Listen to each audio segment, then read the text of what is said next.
Bismillahirrahmanirrahim. Assalamualaikum warahmatullahi wabarakatuh. Saya Indra Zainal Alim, Kepala Desa Jalan Caga, Kabupaten Subang. Kepada Bapak Presiden, Bapak Menteri Desa, terutama Bapak Gubernur Jawa Barat Pak Ridwan Kamil, tolong ketika Bapak mengeluarkan satu kebijakan untuk warga masyarakat luas, khususnya yang berhubungan dengan warga desa, apalagi terkait bantuan, tolong sebaiknya Bapak pikirkan terlebih dahulu yang lebih matang. Jangan sesekali menggembar-gemborkan bahasa bahwa akan mendapat bantuan. Warga kami sudah tenang, Pak, sebenarnya. Sebelum ada statement dari Bapak bahwa kami akan mendapatkan bantuan. Karena warga kami sudah biasa terhidup dengan kesusahan. Dengan statement Bapak bahwa warga kami akan mendapat bantuan, ini semua ricuh. Dan yang paling garda terdepan adalah kami sebagai kepala desa. Bukan saya saja sebagai kepala desa Jalan Caga, tapi saya yakin seluruh Kabupaten Subang, termasuk Bapak Bupati Kabupaten Subang pun kebingungan dalam hal kebijakan ini. Dalam setiap hari berubah-ubah, dari keputusan menteri kemudian keputusan dirjen. Mana hierarki perundang-undangan kita digunakan? Jangan dijadikan bencana atau musibah ini menjadi pencitraan bagi bapak-bapak. Tolong sekali lagi, Pak, kami sebagai kepala desa seolah-olah diadu domba oleh kebijakan Bapak dengan warga kami sendiri. Sekarang Kadinsos Kabupaten Subang pun seolah-olah cuci tangan bahwa data yang diambil oleh RT RW itu tidak berguna, seolah-olah hanya dari DTKS yang bisa diambil untuk mendapatkan bantuan. Ini menjadi simpang siur kembali. Jadi sekali lagi, khususnya Bapak Gubernur yang saya hormati, Pak Ridwan Kamil, kami masyarakat khususnya Desa Jalan Caga, sebelum Bapak mengembar-gemborkan bahwa akan ada bantuan, kami merasa tenang dan kami fokus terhadap pencegahan COVID-19. Tapi ketika Bapak mengeluarkan statement kebijakan tentang bantuan ini, kami seolah-olah warga kepala desa sekabupaten Sukabumi dengan ini menyatakan menolak bantuan sosial dari gubernur dikarenakan tidak tepat sasaran dan tepat waktu. Allahu Akbar. Menteri itu belagak tidak salah, main robah-robah aturan yang bikin kita pusing. Menghadapi persoalan begini koordinasinya harus bagus. Ini seakan-akan kita kepala daerah seperti semuanya mungkin kita perampok.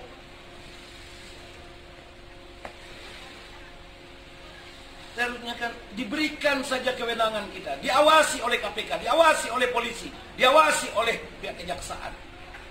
Kita akan libatkan semua. Tapi jangan dirubah-rubah, bikin bingung. Sekarang kita jadi keterlambatan di kabupaten kota, kebingungan kita merubah APBD kita, kebingungan kita untuk merubah dana desa kita. Jadi bukan karena kita juga ini nggak tahu apa-apa, kita jadi bingung. Sekarang memasuki bulan Ramadan, kita bingung. Semuanya serba terdesak, karena apa? Aturan berubah-ubah. Saya tidak boleh membayangkan Menteri Desa menyuruh tadinya tidak boleh menggunakan untuk beli sembako. Tiba-tiba turun surat Menteri Dalam Negeri harus melakukan antisipasi terhadap dampak daripada COVID, bahkan bencana alam pun dari dana desa. Nah, baru lagi berikut turun perubahan surat dari Menteri Desa atas kesalahan dia. Yang lebih hebat di situ bahwa itu digunakan BLT. Nah, standarnya 600.000. Boltim ada 4.700 KK lebih. Nah, bagaimana dengan surat dari Menteri Sosial yang PKH tidak perlu lagi dapat lagi sembako, tidak perlu dapat BLT? Gila, PKH-nya dari 50.000 sampai 200.000 per keluarga. Ini tidak adil cara berpikir daripada para menteri. Makanya saya ambil kebijakan tuh. Saya mengambil kebijakan bahwa PKH tetap harus mendapatkan. Aparat desa harus dapat. Gimana ini? PHK, saya dapat bantuan dari mana? Dari Pak Gubernur, dari Pak Presiden, atau dari mana? Nah, kita simulasikan. Kalau Anda kena PHK atau pengangguran, katakanlah nama Anda Luna Maya, ya. Dan ini saya ngarang-ngarang, mohon izin. Maka dari pintu nomor 3, nomor 9 gara-gara COVID ini, yang kena PHK berada di zona bantuan kartu prakerja. 600.000 kali 3 bulan, dan lain-lain. Pada saat Anda sudah mendapatkan kartu prakerja, bantuan 600.000 kali 3 bulan, Anda tidak berhak lagi, walaupun tinggalnya di desa, atau meminta bantuan dari Kemensos, dari Bansos Provinsi, Kokap, nggak boleh. Hanya dari kartu prakerja, insya Allah cukup.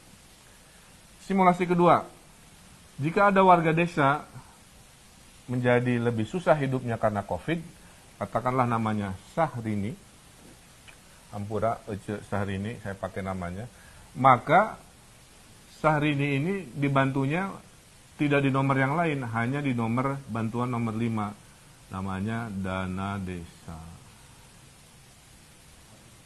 Nah, jika ada teman Sahrini ini tidak mendapatkan bantuan dana desa karena terbatas, maka teman-temannya Sahrini ini akan dibantu oleh Kemensos, masih kurang dibantu lagi oleh provinsi, masih kurang dibantu lagi oleh kota kabupaten. Kira-kira gitu. Simulasi ketiga, Pak, saya KTP-nya bukan KTP lokal, alias perantau. Ya.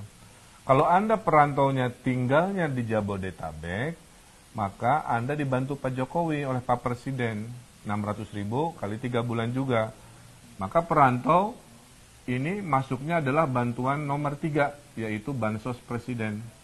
Ya. Nah, jadi para perantau Bodebek di Jawa Barat, pintu bantuan Anda jangan yang lain-lain, jangan hanya ke gubernur, bantu di Bansos Presiden. Tapi kalau perantaunya ada di Kota Bandung, bukan di Bodebek, maka para perantau ini dibantu oleh bansosnya provinsi. Kira-kira begitu. Clear ya? Tidak boleh ada yang kelaparan di tanah Jawa Barat. Mau KTP Jawa Barat, bukan KTP Jawa Barat dibantu. Yang bukan KTP Jawa Barat perantau, kalau tinggalnya di Jabodetabek dibantu Pak Jokowi. Kalau tinggalnya di luar Jabodetabek dibantu kami dari provinsi. Kira-kira begitu. Simulasi berikutnya, profesi umum. Ya. Karena ada istilah apa, kenapa ojol aja yang kesannya dibantu. Dalam bantuan pemerintah nggak milih-milih profesi. Selama dia jatuh miskin gara-gara COVID, apapun profesinya, itu kita bantu. Nah, ini Cinta Lora misalkan menjadi jatuh pada rawan miskin, ke arah kemiskinan, profesinya umum, maka tadi, kalau profesi umum ini tinggalnya di desa, didahulukan dana desa, ya. Kalau dia profesi umum ini sudah habis bantuan dari desa atau tinggalnya di kota, dia masuklah bantuan pintu nomor 6 dari Kemensos, 600.000 kali 3. Ternyata teman-temannya Cinta Laura yang seprofesi nggak kebagian di bantuan nomor 6, jangan khawatir, bantuan nomor 7 akan masuk jika tidak cukup bantuan nomor 6 dan tidak cukup nomor 6, nomor 7, maka bantuan dari wali kota, bupati masuk di sini. Terakhir, jika Anda tidak masuk zona formal yang bisa disurvei, baik perantau atau KTP lokal, katakanlah anak jalanan, saya simulasikan, di sini namanya Lucinta Luna, katakanlah Lucinta Luna ini anak jalanan, maka memang dia tidak bisa mendapatkan karena tidak punya alamat dan nama ber-KTP yang jelas, maka dibantunya ada di zona yang namanya program bantuan makanan. Jadi kesimpulannya bahwa semua warga yang terdampak COVID itu akan dibantu dari pintu bantuan nomor 3 sampai nomor 9, dan masing-masing tidak boleh ada yang duplikasi mendapatkan 2 bantuan. Tugas RW, tugas RT, tugas kepala daerah tingkat 2 membuat daftar berapa ribu yang kelompok 1, berapa ribu yang kelompok 2, berapa ribu kelompok 3, 4, 5, 6, 7, 8, 9. Nah, inilah mudah-mudahan tidak bingung lagi bahwa pintu pertolongan ada 9, tugas pemerintah daerah dan wilayah mengatur siapa-siapa yang berada di kelompok itu. Dan kalau semua ikhtiar ini dari 1, 2, 3, 4, 5, 6, 7, 8, 9 masih ada yang merasa terlewat oleh sistem, nah, Jawa Barat paling siap. Anda tinggal lapor di aplikasi Pikobar, tolong di-download di Play Store. Oke. Aplikasi Pikobar, P-I-K-O-B-A-R. Pusat Informasi Koordinasi COVID Jawa Barat. Nanti di dalam aplikasi Pikobar ada fitur namanya aduan. Adukan di sana, Pak, saya curhat, saya kelewat, saya nggak masuk pintu nomor 1 sampai 9. Tolong Pak. Nah, masukkan ke aduan sini, nanti diproses. Kami sudah siapkan anggarannya kepada mereka yang mungkin terlewat oleh sistem ini. Jadi semua insya Allah sudah siap buat warga Jawa Barat.